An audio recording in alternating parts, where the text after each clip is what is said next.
Major players are bailing on ETH. Speaking of bailing, we're losing support for crypto regs. I've got an update for you. Move to the side, BTC. There's a new king. Whoa. Altcoin dominance. We'll talk about it. XRP price along with... I say lots of naughty things, so here's your warning. Along with the latest odds and if Jerome Powell is gonna cut. They're saying yes, but I want to know what you think. Link down below is a vote. Will Jerome, late to the party, Powell cut rates in the September meeting? Let me know. It's linked down below. Heat map, we'll get to it, but first your comments. Why? Because you, the viewer, matter most. Astro Bear asked, hey, how come you didn't read comments in the last video? Because the first video after every live stream, I don't read comments. Instead, I thank the chat in the live stream for their comments. It's like my customary thing because there's so many different levels of support for the channel, whether it's the commenters in the live stream, whether it's the commenters in the videos, chat, you get my whole point. I want to make sure I say thank you to everyone. Titan ZTV says, sue the SEC for lack of working. Pause, their pay. Ooh, love it. That's right, you should get paid for results, not if you're working. By the way, did you see that missile bounce off the UFO? Yo, government hearings. Searching for answers, says Klaus. How is it that altcoin season is calculated? Because the way it's even up, we're up about 5%. It went up 50 to 67. All right, altcoin season is a 90-day rolling average, all right? And this is the specific definition. All right, everything you see is linked in the description down below. Let me read this, then we'll get in the news. The index uses the top 100 coins ranked on the CMC, excluding stablecoins and wrapped tokens, and compares them based on their rolling day 90-day price performance. If the 75% of the 100 coins outperform Bitcoin in the last 90 days, it's altcoin season, essentially higher than 100. Higher than 50. If 25% or fewer perform Bitcoin, it's Bitcoin season. This calculated number is scaled from 1 to 100 and is refreshed on a daily basis. Essentially saying, 75 or 100, you're in the deep blue. Less than 25, you're in the deep orange, right? Blue Bitcoin, orange Bitcoin, blue altcoin season. So that's where they get that number from. Heat map, we're doing okay, right? Stock market really took off on the news. This, we kind of were hoping for more. All right, let's move on to new stuff. Okay. Senator Kennedy calls crypto bill a baby step, stalls the GOP September plans. All right, so for people looking for updates on what's going to be going on here with regs, here's the deal. You need 60 votes for this to pass the Senate. So yes, the majority of the power is controlled by who? The Republicans. But they only have, I think it's like 53 out of the 100, and you need 60 for this thing to pass. So they need some Democratic support. Kennedy is sitting here going, I don't think there's enough action here to make this work. So what he's saying is, look, we need to get some modifications in or else you're not going to get the vote. So don't even bother voting on it. He cast doubt on Chairman Tim Scott's timeline to push the bill forward by the end of September. They're looking at subcommittee upvoting. When asked about advancing the bill this month, Senator Kennedy responded, I don't think we're ready. People that I talked to still have a lot of questions. I know I still have a lot of questions. Maybe they're all on ketamine. No, I added that last part in, but I bet you he said it at some time. So now you're trying to see more support come in from the Democratic side. Now, this is big on the Senate. And again, why is this big? Because when Trump wanted his big, beautiful bill passed, it actually went 50-50. That's right. It means some Republicans weren't down for it. So again, crypto bills, you might not get all the Republican support either. So Kennedy is sitting here going, all right, pump the brakes. We might not be getting crypto regs, everyone. Mid-October all the way through now to November.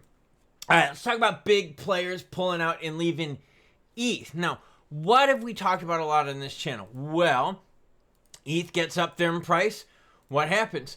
Players want to get the out. Every time we've seen ETH hit something juicy, people just want to bounce, right? You've seen it time and time again. Well, listen to these stats here. Staked ETH exit queue reaches 45 days, the highest in over 2 years. Stakers must now wait up to 45 days until their ETH becomes available. So they're like, yo, bro, I want to get out of my stake stuff. They're like, all right, cool. Put your request in. Now you got to wait 45 days. The number of staked ETH in the execute jumped 60% yesterday, rising from just over 1 million to over 2.5 million. Holy crap. Holy. And like I said, all your stuff you're seeing in this video, all my other videos, is all linked in the description below. So look, you can see the entry points, right, when stuff was cheap Ola. And then all of a sudden, you could start seeing people wanting to get out. Look at the exits building up here. So people wanting to bail on the ETH. Forget Bitcoin. Pokemon cards soar 38, 21, 100% since 2004. Outperforming Meta and the S&P 500. Okay, I'm bringing this up because recently, what did we learn? Tokenization of Pokemon cards are hot. People want to get into it. Now, what's cool about this is apply the story to other things, right? You can tokenize anything, I guess, right? I mean, you could tokenize my Wang if you wanted. I mean, would it make it bigger?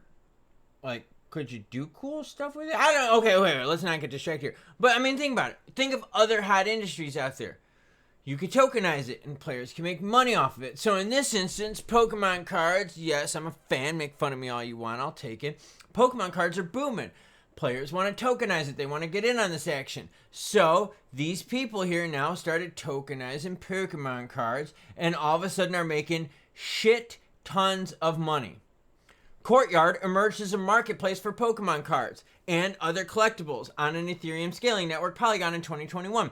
Its business has been growing steadily since. Last month, for example, the platform generated 78 million in sales volume, a nearly 2,600% increase compared to a year ago. So tokenization is allowing for what?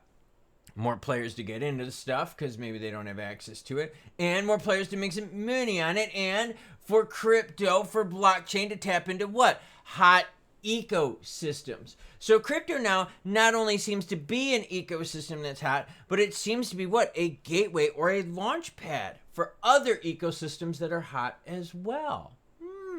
What would you like to see tokenized? And don't say my Wang. I already said that. I already made the Wang joke. No. You can't do any. No more Wang jokes. Ladies, you can't do boob jokes. That's the equivalent either, okay?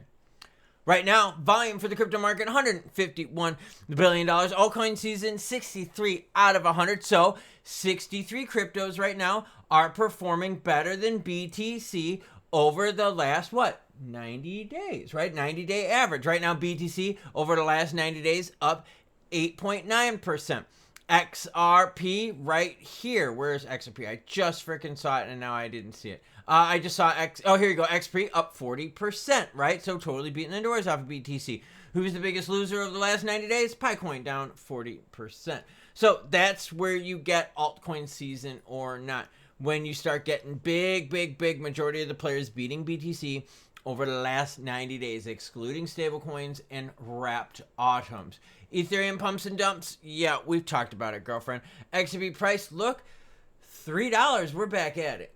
Now, what's really weird about this is the market doesn't seem excited about this. I mean, go to the 1 month chart, right? We kind of hit that bottom around that 270 action, and a lot of people are getting really nervous, like, oh, crap, we're going back down to $2. And I'm like, no, we're going back to 3. We're going back to 3. And people are like, bro, why are you being so bullish about it? And I'm like, oh my God, no, I'm just being realistic. We're going back to 3.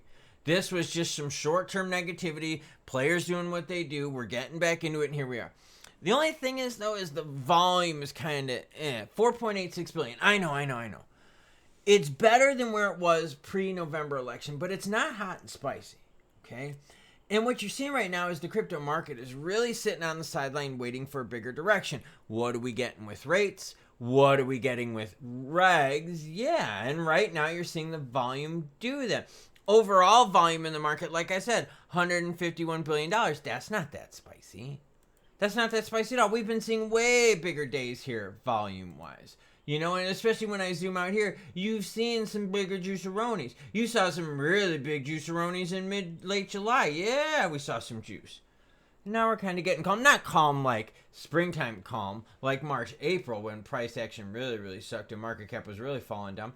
But people are like kind of getting used to this. And mind you, we're close to like $4 trillion in market cap. XRP is at $3. ETH is 4,400. BTC is freaking at 114,000. And the market is kind of meh about it. This is the new friend zone, everyone. But it's a new friend zone at much higher prices than what, just a couple months ago? My, how things have changed. And we got a lot of good things to look forward to. So Senator Kennedy, help us out. That must be on ketamine. Yeah, I know. My voice impersonations really suck balls. But you know what doesn't suck balls? The fact that crypto prices now are a lot better than what they were like even 6 months ago. But the market doesn't seem as excited right now. And I think that's because there was a lot of hopium injected to it. There was a lot of, oh man, we're going to have all this and this and this by now. And there was a lot of expectations pumped into the market. And what we're learning is government works slower than what they say. Don't trust the government's promises. Well, don't trust the government at all. If they give you a timeline, it's probably going to be longer. Same thing if you get house renovations too. If someone tells you they got 7 inches, they probably got 5. If they've slept with 30 people, it's probably more like 15. Like, you see what I'm saying? Like, there's some overestimation going on. And I think a lot of the market got caught up in that. There's this big talk about, crypto strategic reserves. Now we're finding out they just want to be budget neutral about it, which means, all right, all this stuff is going to come from seizures. Well, that sucks, because that's already crypto that's in the circulation right now, so that's not going to help with, like, supply and demand. So, again, like, a lot of nothing burgers have come from the government. So again, it's really weird to see prices being cool, but yet at the same time, we're looking at this going, yeah, we didn't get a lot of things that we were told we were going to get. Drill, baby, drill. Audit on Fort Knox. Epstein files. UFO getting, like, hit by missiles, and then, like, the missiles bouncing off. We did get that. I mean, I don't know. Either way, that's what's going on. I still think the price is good. Shit. A lot better than what we had when we had Gare Bear in the house. Gary Gensler. Teaching right now, by the way. School's in session. Sad, isn't it? Yeah, school. Utah. Shootings. Really sad. Radicalism. Really, really sad. Yeah. So, choo-choo bitches.